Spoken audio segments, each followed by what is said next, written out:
Assalamualaikum warahmatullahi wabarakatuh. Alhamdulillahillazi hadana li hadza wa ma kunna linahtadiya laula an hadanallah. Asyhadu an la ilaha illallah wa asyhadu anna Muhammadar Rasulullah. Allahumma shalli ala sayyidina Muhammad wa ala alihi sayyidina Muhammad.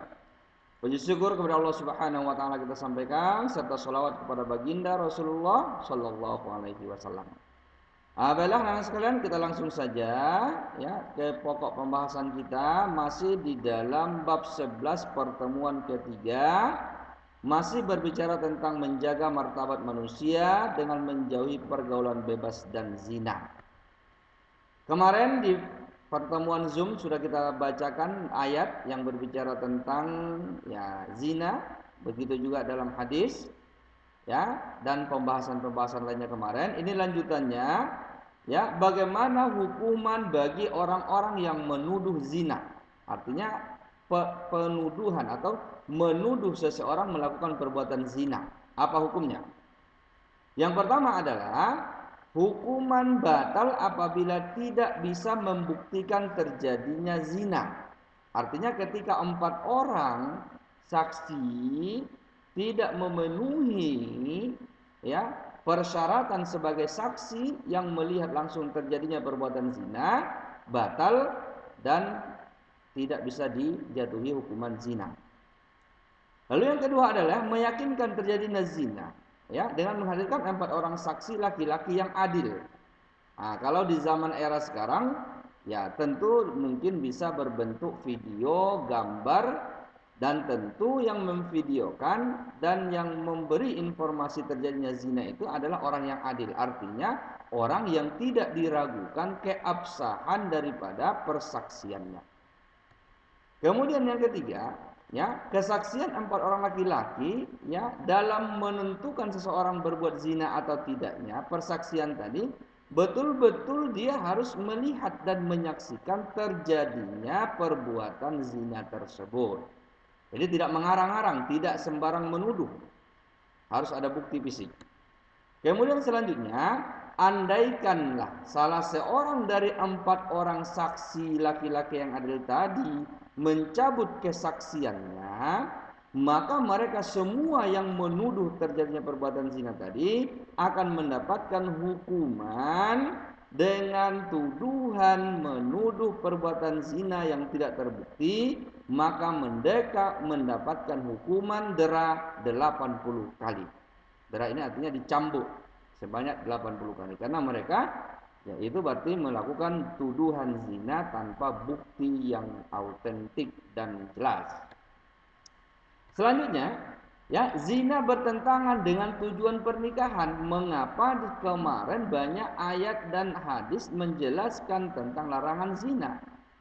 Yang pertama, ya, ketika tujuan pernikahan itu adalah artinya sakinah, ketenangan, maka orang-orang yang melakukan perbuatan zina, melakukan selingkuh, maka tidak akan mendapatkan ketenangan batinnya.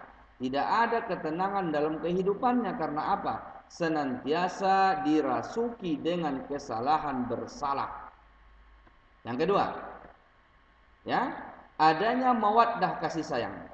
Ya, akan terjadi yang namanya tujuan pernikahan tercipta kasih sayang itu tidak akan terwujud karena akan menimbulkan percekcokan, akan menimbulkan kecurigaan, bahkan tidak jarang berujung kepada perceraian, bahkan na'udzubillah bisa terjadinya pembunuhan. Kita lihat kadangkala hanya persoalan cemburu buta karena istri atau suami berselingkuh atau hal-hal lain yang intinya adalah disebabkan oleh perbuatan zina. Kemudian adanya yang ketiga warahmah, tujuan pernikahan tadi keberkahan. Orang-orang yang melakukan perbuatan zina maka tidak akan ada keberkahan dalam hal apapun kehidupannya. Nah, ini makanya kemarin jelas-jelas disebutkan la taqrabuz zina, jangan dekati zina. Selanjutnya anak sekalian, bagaimana dampak negatif daripada perbuatan zina atau pergaulan bebas? Kita lihat yang pertama, akan mendapatkan laknat dari Allah Subhanahu wa taala. Karena disebutkan tadi kana fahisatan wa sa'at sabila. orang-orang melakukan perbuatan zina itu adalah melakukan perbuatan yang sungguh sangat-sangat keterlaluan. Karena apa? Berarti manusia tidak ada bedanya lagi dengan binatang. Ya kan? Apalagi kepada konsep terjadinya perbuatan yang homoseks atau lesbian. Lalu yang kedua adalah dijauhi dan dikucilkan oleh masyarakat. Orang-orang melakukan perbuatan zina tentu sangat dibenci oleh masyarakat. Yang akan dikucilkan, disebutlah anak haram, disebutlah tukang selingkuh, atau bahasa sekarang disebut dengan pil, pria idaman lain. Itu berarti istri berselingkuh. Atau will, wanita idaman lain. Itu berarti suami atau laki-laki berselingkuh. Nah, ini sangat dikucilkan oleh masyarakat. Kemudian adanya terjadi nasab yang tidak jelas.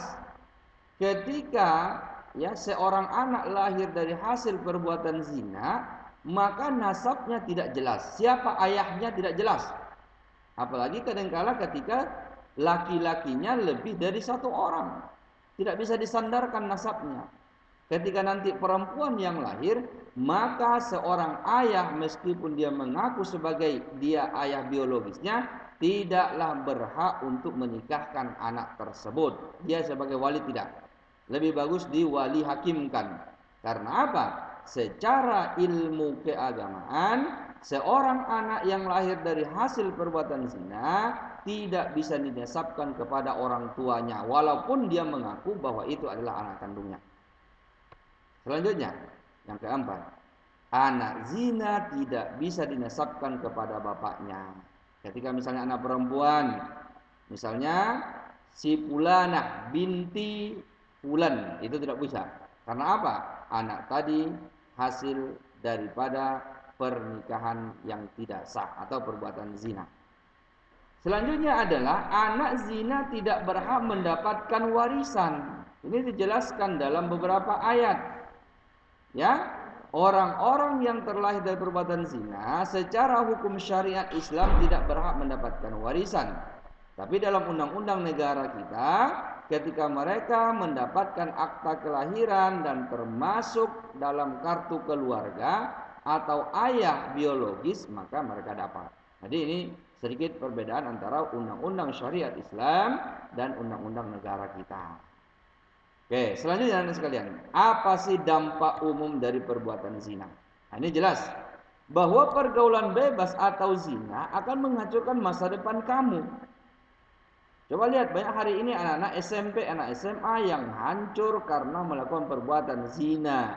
Hamil di luar nikah, sekolah batal, hancur, orang tua malu, ya, tetangga keluarga malu. Akhirnya apa yang terjadi? Kadangkala jatuh kepada perbuatan-perbuatan yang sangat bertentangan dengan agama dan undang-undang negara. Terjadi aborsi, terjadi yang namanya pembunuhan, terjadi namanya menelantarkan anak. Ada kadang-kadang maaf sampai dibuang di tong sampah, dimakan oleh binatang buas dan lain-lain. Nauzubillah summa nauzubillah. Ini adalah sangat menunjukkan bahwa pergaulan bebas tadi mengapa sangat-sangat dilarang dalam syariat Islam. Kemudian yang terjadi adalah ketika seseorang itu melakukan perbuatan bebas atau pergaulan bebas zina tadi, tidak akan membawa kepada hal-hal yang positif pastinya. Itu akan membawa kepada hal-hal yang negatif. Ya, karena apa? Maka untuk itu jagalah masa depanmu dengan kalimat menjauhi perbuatan zina, pergaulan bebas. Karena ingatlah anak-anak sekalian, masa depanmu adalah tergantung pada pergaulanmu dan perbuatanmu. Jika engkau terdampak kepada perbuatan zina, maka akan hancurlah segala masa depanmu ke depannya. Inilah anak-anak sekalian barangkali sebagai pembahasan kita pada kesempatan kali ini. Mudah-mudahan dengan pertemuan kita kali ini menambah ilmu pengetahuan dan semakin kita tekadkan untuk menjauhi pergaulan bebas dan zina ini. Satu hal yang terakhir anak sekalian, ingat, ini yang slide merah ini, jangan lupa sholat. Sholatlah Anda sebelum sholat Anda diwakilkan oleh orang banyak. Demikian saya barangkali. Lebih kurang mohon maaf. Billahi taufiq wal hidayah. Wassalamualaikum warahmatullahi wabarakatuh.